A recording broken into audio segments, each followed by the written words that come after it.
Welcome, and thank you for tuning in. You're listening to the Beyond 50 radio program. I'm Daniel Davis.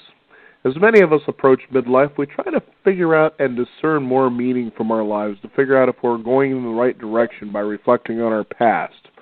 One of the ways that we can reflect on our past is through a unique thing known as the Akashic records, which are a dimension of consciousness that hold a vibrational record or archive of each one of our souls and its journey, the soul's blueprint. They are energetic records of all thoughts, feelings, events, and beliefs that have ever happened over the course of each person's soul existence. They can be used to explore many issues, such as repeating patterns of behavior, difficult events or relationships, health, career, family of origin, pretty much anything that happens in a soul's life. And you can even use that with energy healing or past lives, etc. Try to find that balance that we try to find the meaning in our lives. Joining us here on the Beyond 50 radio program today is the founder of Akashic Roots. She is an advanced Akashic Records reader located in Oregon, and we're going to discover what the Akashic Records are that we can use to the best use of the records and how the Akashic Records can provide clarity, direction, and healing from the perspective of our souls. I'd like to welcome to the Beyond 50 radio program today our guest, Jamie Bullrice. Jamie, thank you for joining us on the program today. Thank you so much for having me. I'm excited to be here. Exciting. Akashic Records. Tell us what those are and how did you get started in something like this? Well, the Akashic Records, you describe it just now almost perfectly. They're really just a blueprint of our soul. It's a vibrational record of every soul in its journey. So, as you said, anything and everything that can happen in one soul's lifetime and multiple lifetimes is what it is. So feelings, events, beliefs, thoughts, and everything else from there on. So I got started in the Akashic Records about 3.5 years ago. My sister had a reading, and she called me one day, and she said, "Oh my gosh, Jamie, you have to get an Akashic record reading." And I was like, "An Akashic what?" I had never heard of it before, but the sound of it instantly resonated with me. Like I knew I had to learn more. So actually, that following weekend, she set up a reading with me from a wonderful woman who lives in Florida. Her name is Mary Beth. She's been an excellent mentor for me throughout this entire process. And I had my reading with her, and of course one of my questions was that, as you much described, I was in a life transition. I'm a professional chef by trade, and kind of looking to transition into something different, something a little more meaningful, something deeper. And that was one of the questions that brought to my records in the midst of my reading. And Mary Beth just said to me several times, she said, "You're going to call me crazy, but what keeps coming up is you ought to be an Akashic record reader." And I was like, "Wow, really?" So she told me the book that she and her teacher and her mentor, she went through, and she told me to get the book, and I read the book, and it was just a page turner, and it really, really resonated with me, and I knew right then and there that was absolutely the right answer, and I've been on that path ever since.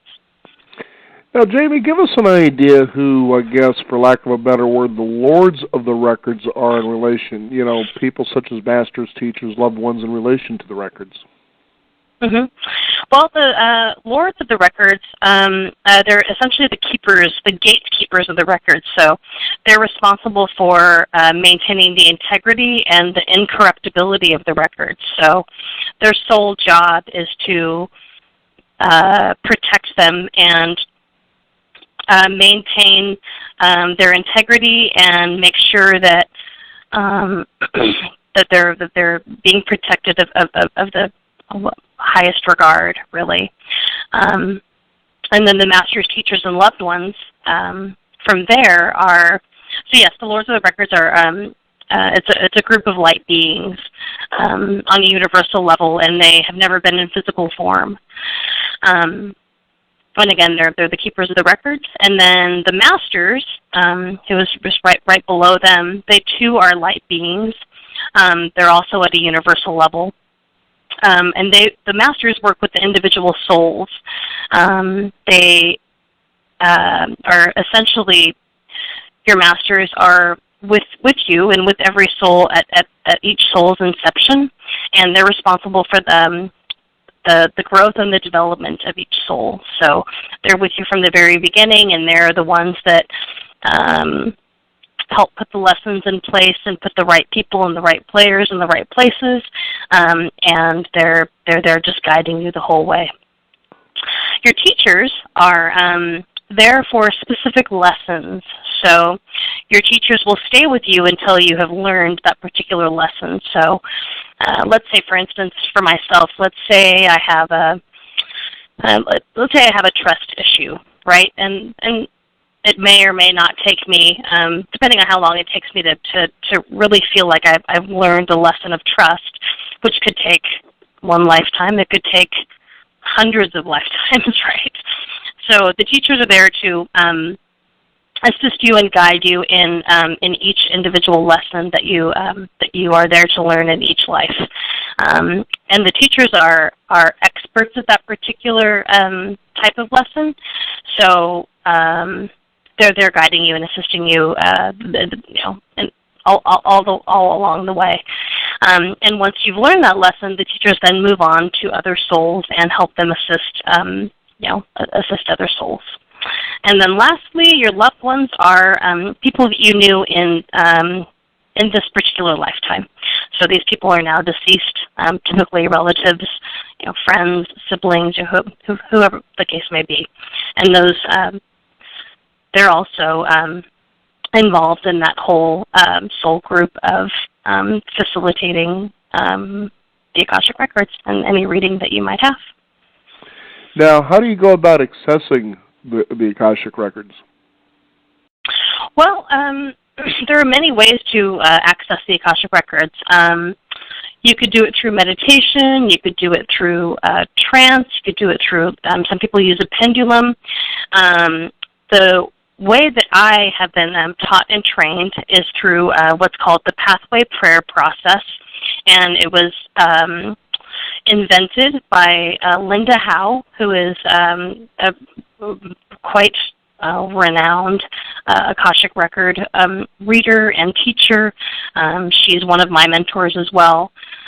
She wrote the book How to Read the Akashic Records, and in that book is a guide to the Pathway Prayer process. And really it's just an invocation on getting into the records. So it's literally you say the prayer, and it will take you to the heart of the Akashic Records. Again, there's many ways to access the records. This particular Pathway Prayer process will take you to the heart of the records, which then translates into, it will take you to the heart of any matter that you bring to your records. So, as to say, any underlying issue, like the origin of what the issue is. So in a reading, it could be very satisfying because not only do you get to have uncovered, sort of what's holding you back or what the opportunities are, you get to actually really get to the root of the issue. So knowing that really creates a lot of healing when you get to know the origin of what the matter is. Now, when it comes to somebody who decides they want to go and check this out, what can a person expect when it comes to an Akashic Record reading?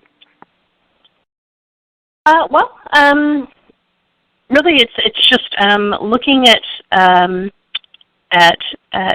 yourself through the perspective of your soul. So, really, a reading very much just looks like right now, like the conversation you and I are having. So, what I'll do is I will. Someone will bring their questions to me, and I will then open the records via the Pathway Prayer process, and at that point, it's very, very conversational. So it's different in terms of, like, say, a psychic reading. Oftentimes, psychics don't want to have information because they don't want to have the information be influenced by what might come through for them. The Akashic records are very different. They're actually information comes to me on the spoken word. So someone will come to me with any questions that they might have or any issues, and then I'll just start to ask them questions about it, and we'll start to just have a conversation about it. And then while we're having that conversation, things will come to me. And there's different ways people will get information. Sometimes they'll get it in images. Sometimes you'll get it just through just merely a feeling. Sometimes auditory, you can hear the image coming in, or excuse me, hear the message coming through. I believe it just depends on the soul that's looking for guidance at the time. So if that person is more of a visual person, oftentimes answers will come to me in a visual way, then I can describe the picture. It just really depends on how they want to hear it and how they can emotionally handle it. But all readings are very, very positive and loving and gentle and compassionate and filled with a lot of wisdom. And it's a very, very uplifting experience, and you feel very understood and very supported in the midst of a reading. It's a wonderful feeling. Now, what are questions that a person's allowed to ask? Is this something that can be kind of a free-for-all, or should we kind of be careful about what we want to find out? Well, that actually kind of goes back to the Lords of the Records. So the Lords of the Records get to essentially decide on what information they'd like to disseminate for that soul at the time. Again, it's always going to be loving and gentle and respectful and dignifying. And so that's really just the number one thing. Like they're there to make you feel loved and respected and understood and feeling like you belong.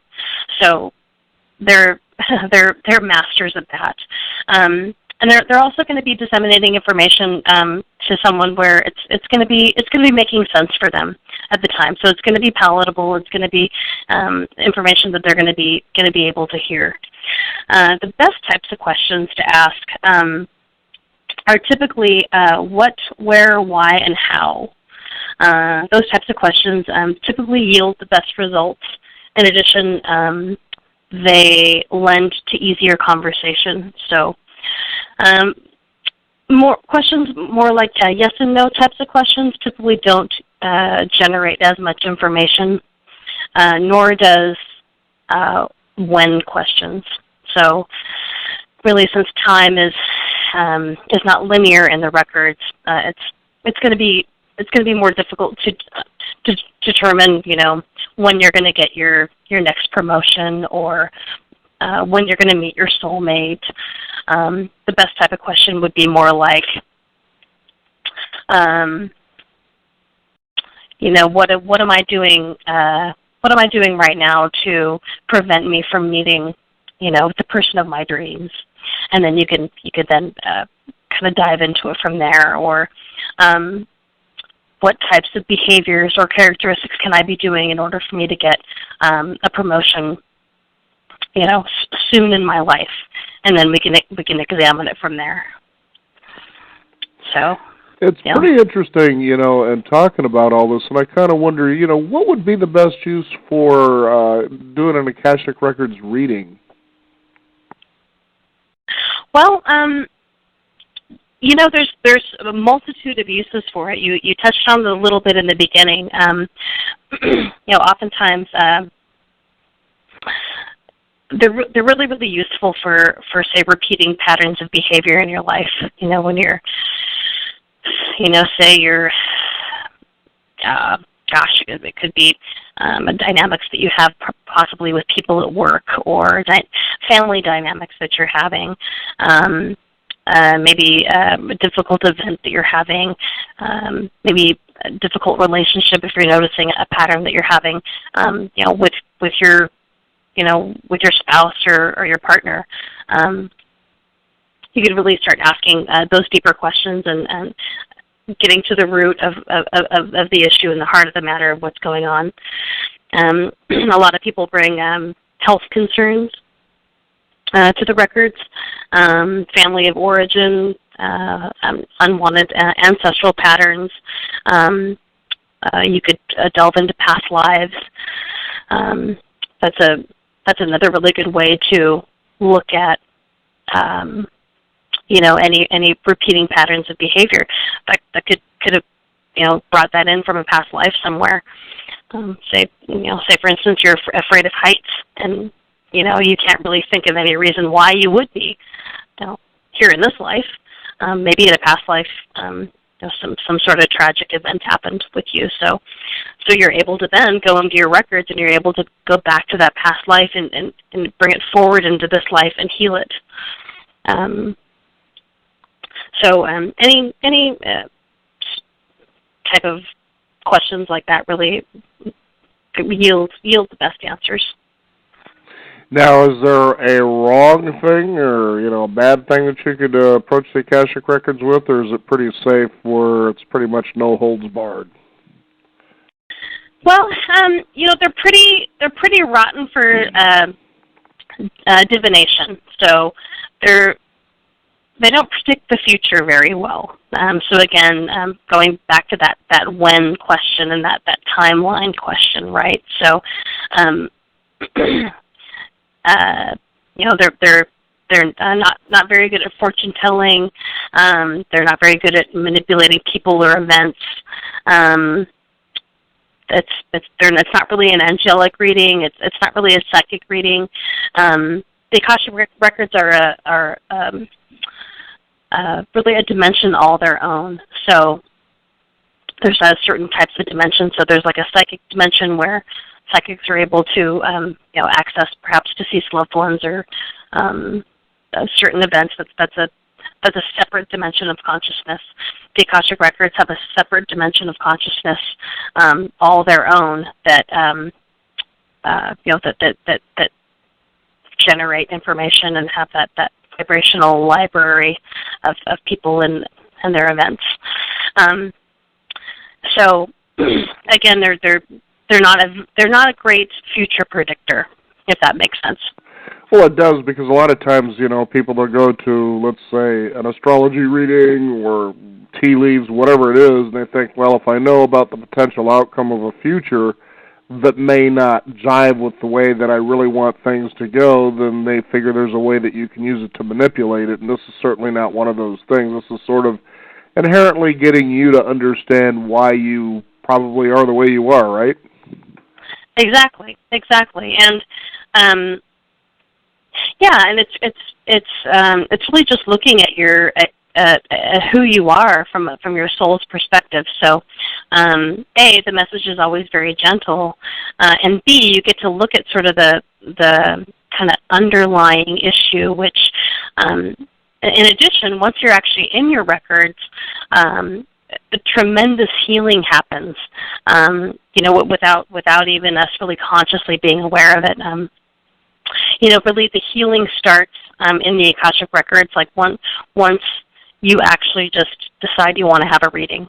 The ball actually gets rolling at that point. So, one example is I gave a reading to a woman who had a question. One of her biggest questions was about her career. Well, and she knew that she wanted to get a promotion and so on. So that very day that she had the reading, that morning, her boss called her into his office and he gave her a promotion. And this was even before we even got into the records, right? So things move quickly and energy shifts very quickly, and oftentimes I get a lot of feedback from previous clients letting me know that, because I'll check in with them kind of down the road and see how they're doing, and every single time they've been able to really point out and name the shifting that they feel on an internal level, and then the shifting that has happened in their lives as a result of their reading. So it's really quite astonishing and remarkable to watch and certainly to be a part of. Now, are you able to read pretty much anyone's records? Well, the number one rule and guideline is you have to have express permission to go into anybody's records. So, so that there's one, you have to be at least age of 18 years old in order to do it. So, say for instance, say I wanted to go into my friends' records. I wouldn't be able to do that because I didn't have their permission. But what I can do is I can open my own records and I could ask about the relationship that, or the dynamic the friend and I have through my own records, and I'll get information that way. But I'm not able to just willy-nilly go opening other people's records. I have to have their express permission to do so. Yeah, that's pretty encouraging, especially in light of the United States surveillance. Right, exactly, right.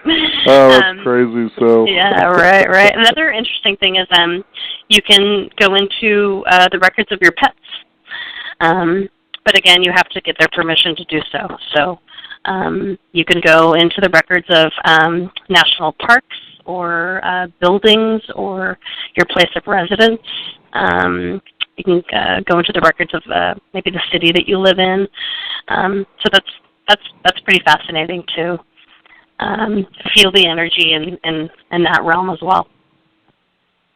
Boy, I'll tell you, it's all just so fascinating to realize, what's possible out there. And I'm curious, since you've been doing this, what has been one of the most astonishing experiences that you've had, and where you've read someone's record and how it actually perhaps changed their life in a way they couldn't even imagine? Wow. Well, just recently, actually, I had a client tell me that she had been harboring so much resentment for her ex-husband. It was just this weight that she'd been carrying for years and years and years and years. And we had gone into her records, and I actually just saw her the other night, and she said, I cannot believe this feeling, but it's like this immense, burden, cement block has been lifted. And she goes, I never even thought that was actually even possible. I was so rooted in my, in my belief system and my behavior around, that dynamic with my husband, that she goes, I'm not kidding. She's like, I feel completely, just 100% different. She goes, I've let it go. It doesn't hold the energy, that I was giving it for so long anymore. She goes, and I finally feel free. So it's remarkable to see. I see it in people's eyes. I hear it in their voice. I experience it myself. Surely when I got involved in this, a little over 3 years ago, being an executive chef and being a leader in a kitchen, would I think that I'd be sitting even here on a radio show talking about the Akashic Records 3.5 years later? Are you kidding me? Not a chance, right? But that's because I've gone into my own records, and I've explored, and I've really seen and understand that this is a big part of me, and I have the ability to do it. So, that is living proof for me right now, actually.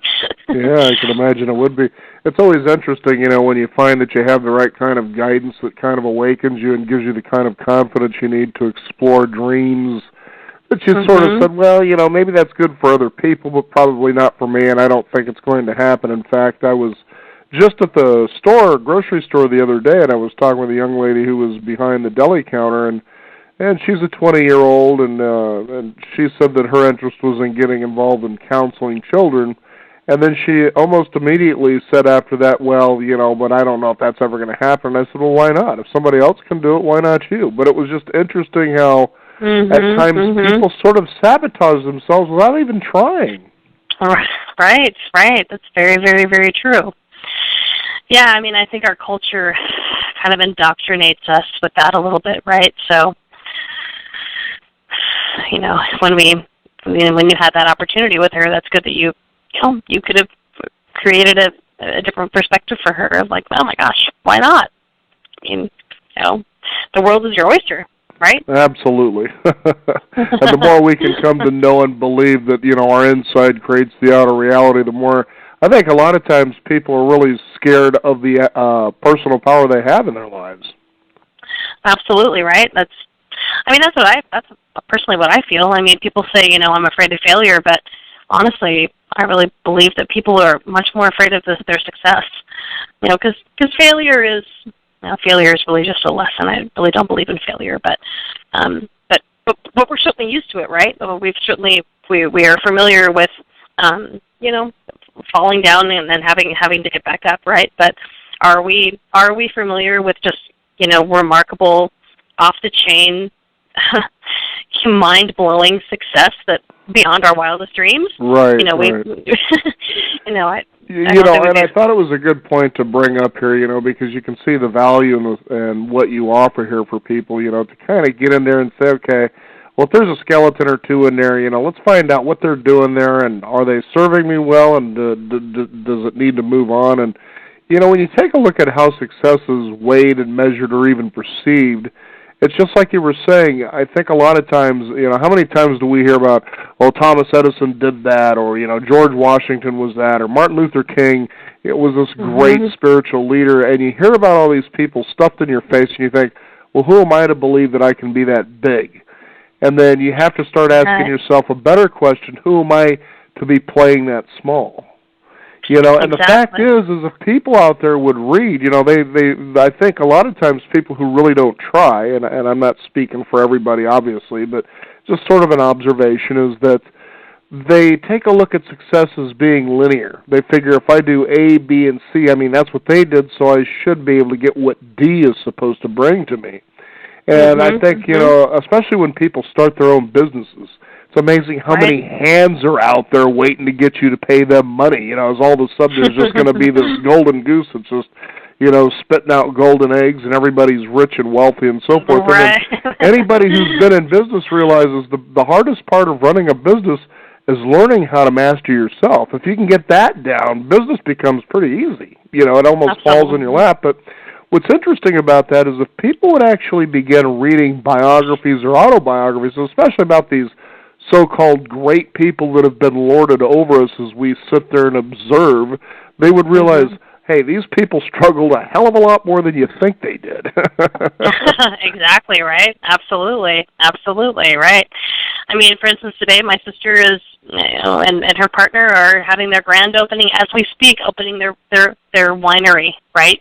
Oh, wow. It just started off as an idea, and and here they are. They're in a tasting room, and they've got about 100 people just waiting to taste their wine. My gosh, that's so awesome. It doesn't get any better than that. You got Akashic Records you got into, now you're a radio star, and now you're going to be a wine sommelier. It just doesn't get, you couldn't have imagined being that as a master chef, except for probably being yelled at by Gordon Ramsay. Who knows? Exactly. Well, I want to let you know, it's been a real pleasure to have you on the program to share this with our listeners here. How can people contact you if they're interested in pursuing this or perhaps getting a reading? Well, I have a website. It's akashicroots.com, and there's a section there where you could book a reading. You could there's a calendar there. You could put it in the schedule. I also have a Facebook page, akashicroots.com, and then I have an email address, akashic.roots.bulrus.com. So there's several ways to reach me, and I'm in the Portland, Oregon area, yeah. Now, do you ever host any events? I do. I actually have a Meetup Group where I do an introduction to the Akashic Records. In addition, I'll be starting a book club here soon where we'll be together as a group reading Linda Howe's How to Read the Akashic Records, and in that book club we'll be exploring opening our each other's records. In addition to, I'm currently enrolled in Linda Howe's teacher certification program, so next year I will be certified to teach others how to read their own Akashic Records. So that's on the horizon. Very good. It certainly leaves me with that quote by Sun Tzu, the Chinese warrior general, who says, "To know your enemy is to know yourself. You will fight many battles in your lifetime without any real danger." Boy, when you sink that one in, you'll realize just how much you get in your own way, but if you had maybe a little bit of a schematic or a plan here, that might just help things along. Not make them easier, that's possible, but at least help things move along, and that's certainly what we need to be doing, is learning and growing. And Jamie, I want to thank you so much for taking the time to share with people a template that people could possibly use to do that very thing. Absolutely, and the Akashic Records can absolutely give them tremendous guidance in just everyday, really, really practical matters. The Akashic Records are extremely practical. And that's what I love about them so much, because you can so tangibly understand them and use them in everyday application. You know, it's not super woo-woo and totally like blitz out there. It's really, really concrete and really practical. Well, sometimes it's the simplest things that we need the most, isn't it? That's the truth. Well, Jamie, I want you to go ahead and enjoy your wine tasting at your sister's vineyards there. It sounds like a good time. And tell them what it's like to become a big-time radio star talking about Akashic Records. It's been a pleasure to have you on the program today. Thank you very much, Daniel. I really appreciate it. Thank you so much. We want to thank the listeners out there for checking in, tuning in, and signing up for our weekly e-newsletter, which you can find at beyond50radio.com. That is the number 50. You can also follow us on Twitter at Beyond50Radio, as well as Facebook. I'm Daniel Davis. Thank you for tuning in. This is the Beyond 50 Radio program, and remember, live your day past halfway.